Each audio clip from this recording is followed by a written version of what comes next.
दुसाध जाति से नहीं मिलता लोजपा सांसद चिराग पासवान का डीएनए, ये बड़ा आरोप ब्रह्मदेव आनंद पासवान ने लगाया है।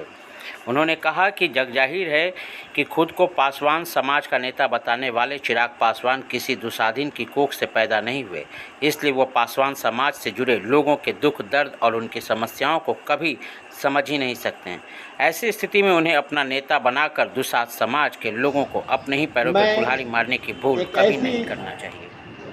परिवार और ऐसे नेतृत्व के बारे में कहने जा रहा हूं जो कि बिहार और उत्तर प्रदेश में ज़बरदस्त जातीय व्यवस्था है।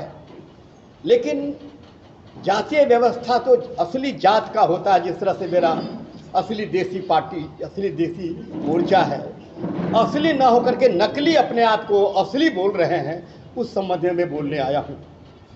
दुसाध जाति से नहीं मिलता है लोजपा सांसद चिराग पासवान का डीएनए। ये मैं ब्रह्मदेवानंद पासवान आज पटना बाबा चौहरमल राष्ट्रीय कमेटी के राष्ट्रीय अध्यक्ष हूँ, पूर्व सांसद राज्यसभा हूँ। मैं लोजपा सांसद चिराग पासवान पर किया गया हमला ये कहना चाहता हूँ कि दुसाध जाति से नहीं मिलता है डीएनए। असली देसी मोर्चा के राष्ट्रीय अध्यक्ष होने के नाते मैं इस रविदास आश्रम में आपका प्रेस कॉन्फ्रेंस में बोल रहा हूं। मैं ये कहना चाहता हूं कि अपने राजनैतिक स्वार्थ के लिए बिहार के पासवान जाति को गुमराह करने की नाकाम कोशिश में जुटे चिराग पासवान कभी अपनी मंसूबा में कामयाब नहीं होंगे। मैंने कहा कि जगजाहिर है कि खुद को पासवान समाज का नेता बताने वाले चिराग पासवान किसी दुधीनी की कोख से पैदा नहीं हुए हैं, इसलिए ये पासवान समाज से जुड़े लोगों को दुख और दर्द, उनकी समस्याओं को कभी समझ नहीं सकते हैं। ऐसी परिस्थिति में उन्हें अपना नेता बनाकर दुसाध समाज के लोग अपने ही पैरों पर कुल्हाड़ी मारने की भूल कभी नहीं कर सकते हैं। मैं एक चुनावी मौसम में, भले पूरे बिहार में चुनावी मौसम में तमाम राजनीतिक दलों के नेता दुसाध जाति के लोगों के उत्थान के लिए बड़े बड़े दावे करते रहे हैं, लेकिन जमीनी हकीकत यह है कि बिहार में पासवान जात के लोग आज भी उपेक्षित और हाशिए पर है। राजनीति में आबादी के अनुसार पासवान समाज के लोगों की भागीदारी नहीं हो सकी है। सरकार, समाज और दुसाध जाति के समक्ष यह एक गंभीर मसला, यक्ष प्रश्न है। साथ ही पासवान समाज के लिए सोचनीय विषय है। मोकामा में, हाल ही में मोकामा में आयोजित बाबा चौहरमल राष्ट्रीय महोत्सव में भारत देश के कोने कोने से आए लाखों की संख्या में पासवान जाति के नेताओं को चिराग पासवान ने अपने अपमानित करने का काम किया। वहाँ के नेताओं को, सांसदों को, वहाँ के पूर्व सांसदों को, विधायकों को, मंत्रियों को भी अपमानित करने का काम किया है।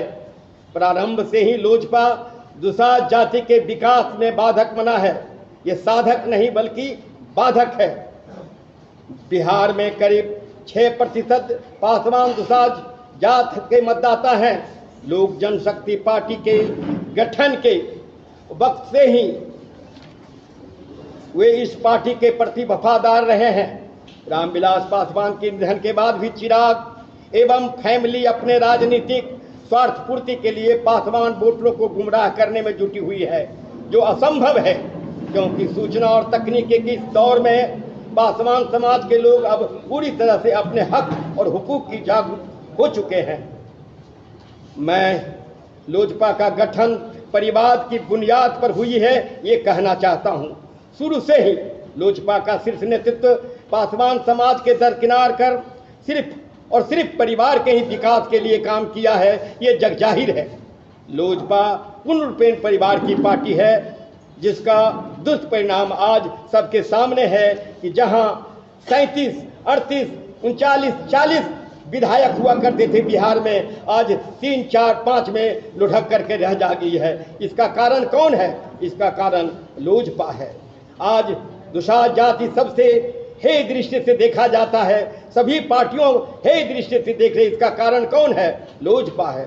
उन्होंने कहा कि लोजपा पर कब्जे की लाई आज जो चचा भतीजा का आपस में उलझे हुए हैं, उन्हें पासवान समाज के उत्थान से कोई सरोकार नहीं है। पासवान समाज का भरोसा इस परिवार पार्टी से अब टूट चुका है। आगामी चुनाव में पासवान समाज के लोग गुमराह करने वाले नेताओं को मुंहतोड़ जवाब देने के लिए अब तैयार हो रही है। वीडियो को लाइक करें, शेयर करें, सब्सक्राइब करें और तमाम तरह की खबरों से जुड़ने के लिए बेल आइकन को ज़रूर दबाएं। धन्यवाद।